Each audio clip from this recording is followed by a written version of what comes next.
It's been only 2 days since somebody allegedly tried to kill Donald Trump again. And you're here at the podium in the White House briefing room calling him a threat. How many more assassination attempts on Donald Trump until the president and the vice president and you pick a different word to describe Trump other than threat? Peter, if anything from this administration, I actually completely disagree with the premise of your question, the question that you're asking. It is also incredibly dangerous in the way that you're asking it, because American people are watching. And to say that from an administration who has consistently condemned political violence, from an administration where the president called the former president and was thankful, grateful that he was okay, from an administration who has called out January 6th, called out the attack of Paul Pelosi, called out and said we need to lower the temperature after the Butler incident, and now for you to make that kind of comment in your question, because your question involved a comment and a statement. And, it is, that is also incredibly dangerous. When we have been very clear in condemning political violence from here, what I have said about the president, the former president, about January 6th is facts that you all have reported. It is fact. When you have a former president who basically says that the election wasn't, the results of the election were not the results of the election.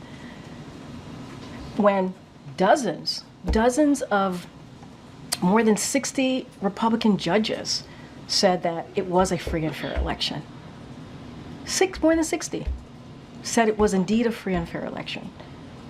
You had more than 2,000 people who were told to go to the Capitol. It was one of the darkest days of our democracy. One of the darkest days. There were people law enforcement officers who died because of what happened at the Capitol. And they were there because the former president told them to go there. I mean, I don't know if that's not a threat in our democracy when it was one of the darkest days of our democracy, January 6th, one of the darkest days. And so we have been very clear from here. Now, we can have a disagreement on policies. We can, on issues. That is what we should do. It is important to have those disagreements. It is welcome to have those disagreements on the economy, on healthcare, on foreign policy. But when you start bringing political rhetoric, that is not okay. And that's what you've heard from us, too. You've heard of differences on policies. But to your point, there are people watching at home who might miss the part where you say, let's lower the temperature, and there are mentally unstable people who are attempting to kill political candidates, attempting to kill Donald Trump, and they are still hearing this White House refer to him as a threat. Is there no concern that people are taking that literally? We're using examples.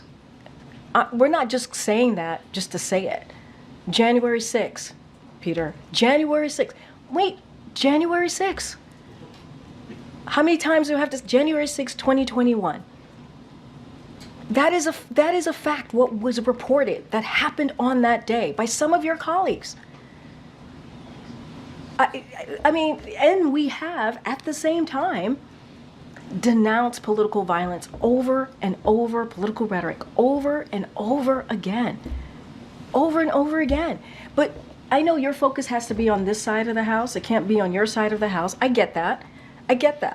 But we also have to be careful on how you're asking me these questions. People are watching, and is what you are saying about us raising political violent rhetoric, however you just formulated it, this is an administration that has denounced and condemned any type of political rhetoric or violence. It is the reason why this president decided to run in 2020.